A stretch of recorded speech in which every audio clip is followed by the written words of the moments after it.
Now you're left alone with a road that ends at the base of a mountain and no plan.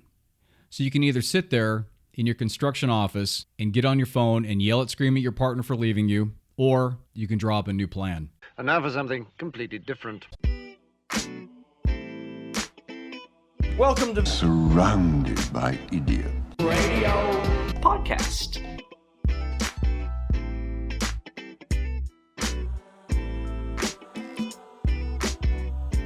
From the desert to the sea and across the globe, this is the Surrounded by Idiots Radio Podcast. I am Tony Dufresne, PhD. Welcome back in. I'm really glad to be with you this week.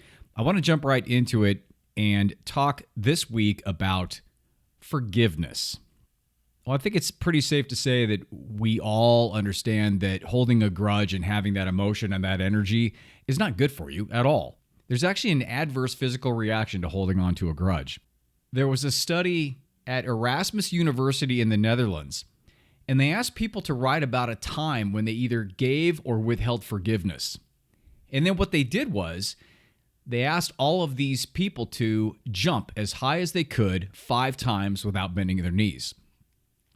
Now, the forgivers jumped the highest, about 11.5 inches on average, but the grudge holders jumped like 8.5 inches, which is a huge difference and a really good illustration of how forgiveness can actually unburden you. So where's a good place to start with all this? I think the first thing we should talk about is what forgiveness isn't. Because in talking to people and dealing with clients, it seems to me that there are a lot of people out there who have a wrong definition of what it is. And if you're trying to solve a problem based upon a wrong definition, you'll never solve the problem. And I think that's where a lot of the frustration comes into this.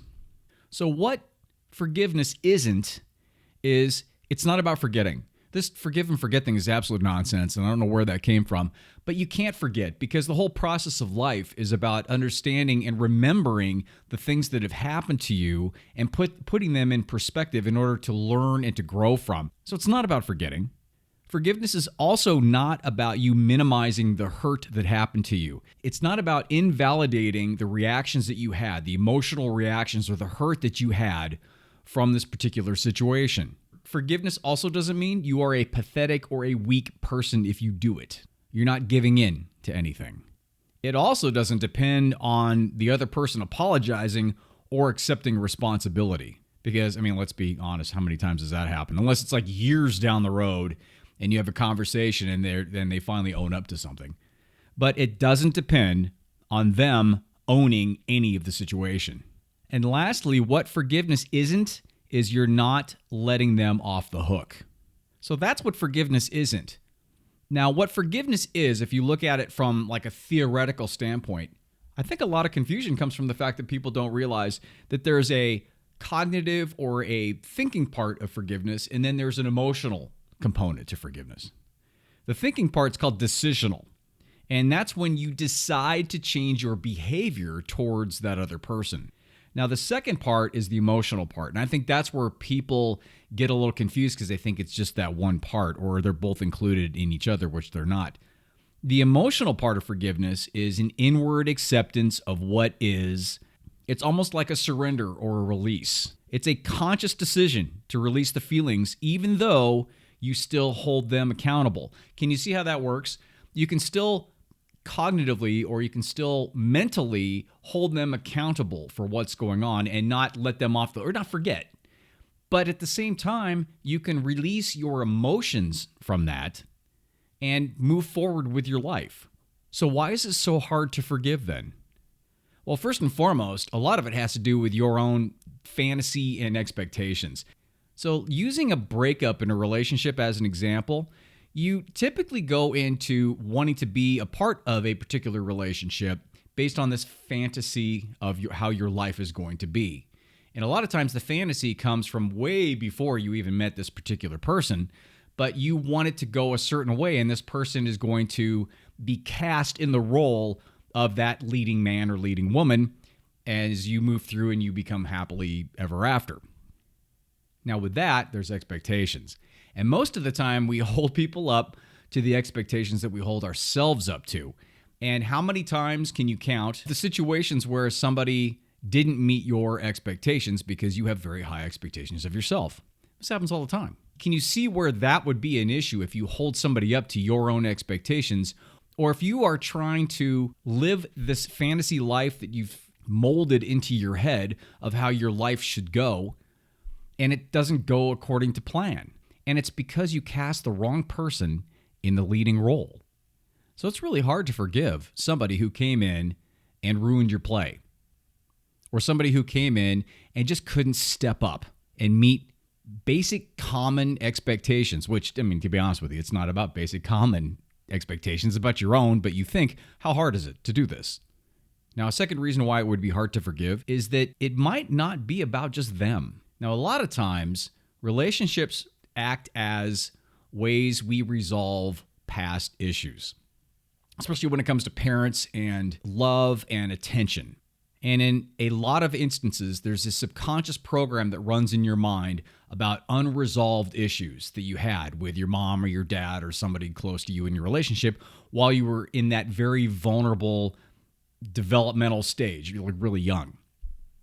And you meet this guy or this girl, and there seems to be something there with that guy or that girl that will give you the opportunity to work your issues out with that person instead of the person you should be working your issues out with, because the ego hates incomplete patterns. The ego hates unresolved issues.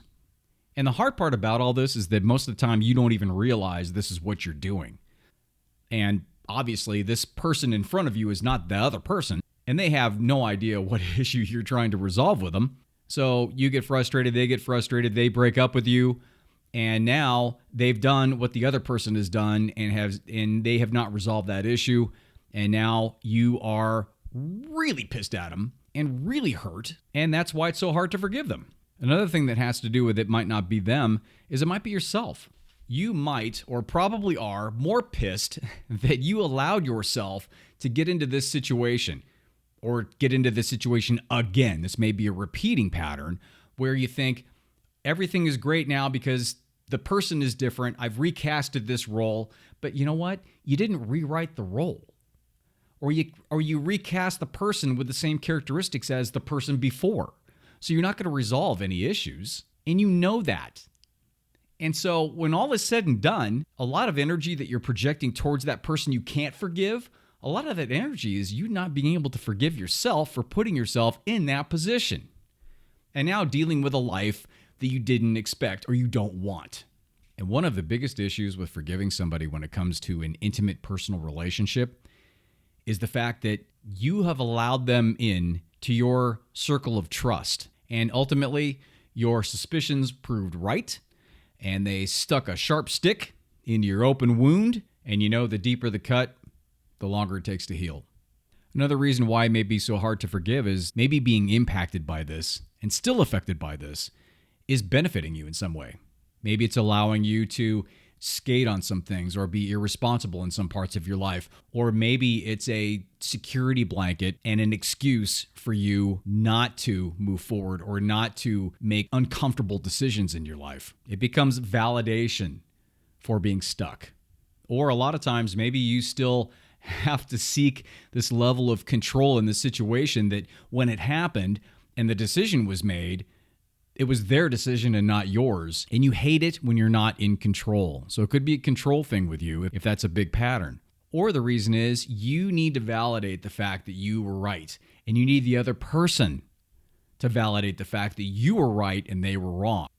So what's happening in real time in your head is the movie clip. Because you have a relationship and you have a lot of things that have happened and maybe over a number of years, but for some reason, the relationship has been pared down to like one movie clip that you keep running through your mind. And when you have to re-interact with this person, or if something comes up in your life that you're not okay with, or you know is a direct result of a decision that was made with them or because of them, and the movie clip comes back up, and it pisses you off, and it keeps you stuck, and all you're thinking about, and all you're focusing, and all you're ruminating on is that clip and the fact that this happened. So it keeps you stuck in that reality and not the reality. And your energy is being redirected to that instead of being focused on what's in front of you and moving forward in your own life. I mean, it's just like Humpty Dumpty. The guy fell off the wall. All the king's horses and all the king's men couldn't put that dude back together. Not only do you want to try to put that guy back together, you want to try to make a reality where he never fell off the wall in the first place. The new reality is Humpty's cracked, and you got to work with what you got going forward. So let's say one Saturday morning you want to get up and you want to go for a nice meditative walk somewhere in the forest or the beach or wherever you want to go. And you get there and you're taking your walk and it's peaceful and there's beautiful flowers and trees or the ocean, and you're taking a look around and you're soaking it, and then you get a call from the ex. And of course you've been waiting for this call because they never call you back. So you have to take it then or you'll never get a hold of them. And then you start talking to them and you go right back into the pattern because obviously you're talking to them about some sort of a conflict. And you're at this beautiful place, this beach, the mountains, the forest, wherever you're at, and you don't see any of that stuff because you're on the phone with your ex, walking, yelling, and looking down at the ground at the same time. Your focus is all on them and dealing with this issue that was already been done. And at the same time, opportunities are not being seen. You are walking past the beauty. You are walking through your life with all of these gifts with your focus on the phone with your asshole of an ex. Now, do you see the overall pattern here that I'm painting?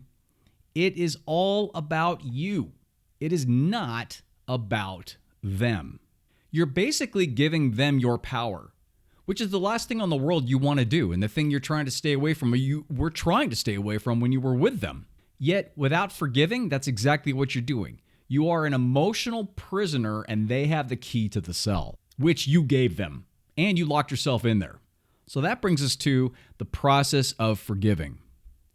And this is one of those things where it may, on paper, 1, 2, 3, 4, 5, 6, it may sound easy or pretty basic, but I know and you know this is not easy. This takes commitment and it takes patience and it takes a little time and it takes understanding. The key to starting all this, it's understanding what that movie is and what buttons it pushes and how it keeps you stuck.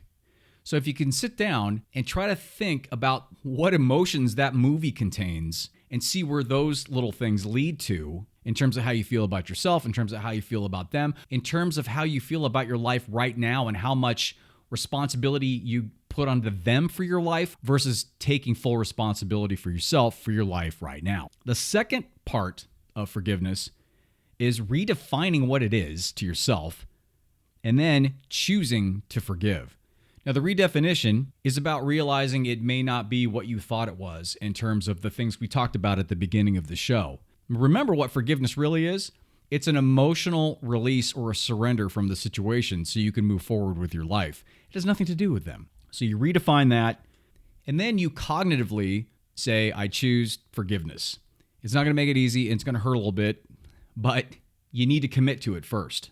Now, at that point, it's about refocusing on your life, the now, and the things that are in front of you, and how you are going to build your life moving forward. As an example, let's say you are a road construction engineer and you build roads for a living, and you have been doing this for a while, and you meet this other person who happens to be a really good road engineer builder as well. And after meeting each other and getting to know each other, you think that you guys would be a great team.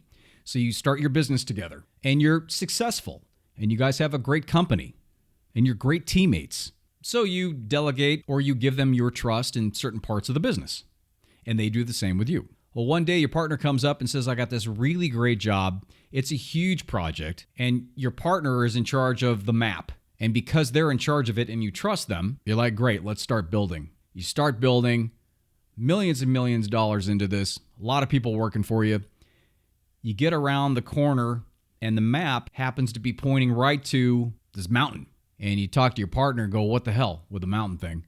And they said, oh, that was not on the map. You trusted them to do what's right for the company, and they didn't do that. And now you guys are in trouble because you didn't budget to build a mountain road. You just budgeted to build this flat road through this area, and things have drastically changed. And at the same time, your partner is not taking responsibility for the mountain being there, instead of owning the fact that they were in charge of a correct map and they don't have one. So as you start to reassess the situation, it's too much for your partner because it's not what they expected and they bail. Now, of course, this is not what you expected. Because what you expected when you first joined your partnership was the fact that they would have the same level of commitment and they would have the same expectations of performance and teamwork that you do. But they do not. And they bail.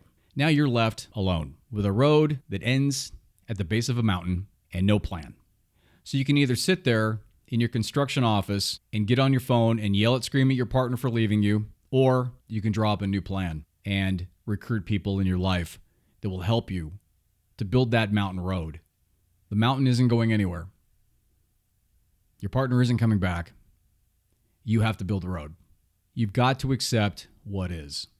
Yes, it may have been joint decisions. It may have been some of their decisions that have gotten you to the point in your life where you're at. But the fact of the matter is, you went along with it or you made your choices. And now you're at where you're at. Blaming them for exactly where you're at is misguided. They may have had something to do with it, but it really doesn't matter at this point, does it? What matters at this point is to accept the fact that your road is at the base of a mountain and you have to figure a way to either get around it or go over it.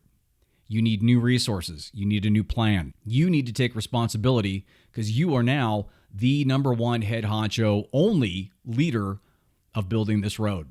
So make your calls, make your plans, and start building your road. And at the same time, and lastly in this whole process, be grateful. Gratitude is such a grounding force, especially when you're dealing with a situation where you're trying to forgive somebody or forgive yourself. Gratitude is a way to ground you in the now and to change the perspective from that person led me to the base of a mountain with no plan and bailed to what good people can I now bring into my life? How can I modify my plan? And how is my life going to change? And what new lessons am I going to learn from building a different type of road than I thought I was going to build? That is the process of forgiving. I hope things are great. You can go to javabud.com, JAVABUD, for a link to the videos, for all the other podcasts. You can also go to the website for personal coaching information. And my Alexa Flash briefings are under Surrounded by Idiots Radio Podcast. I hope things are great. I hope that leads you on the road to forgiveness. And I'll talk to you next week.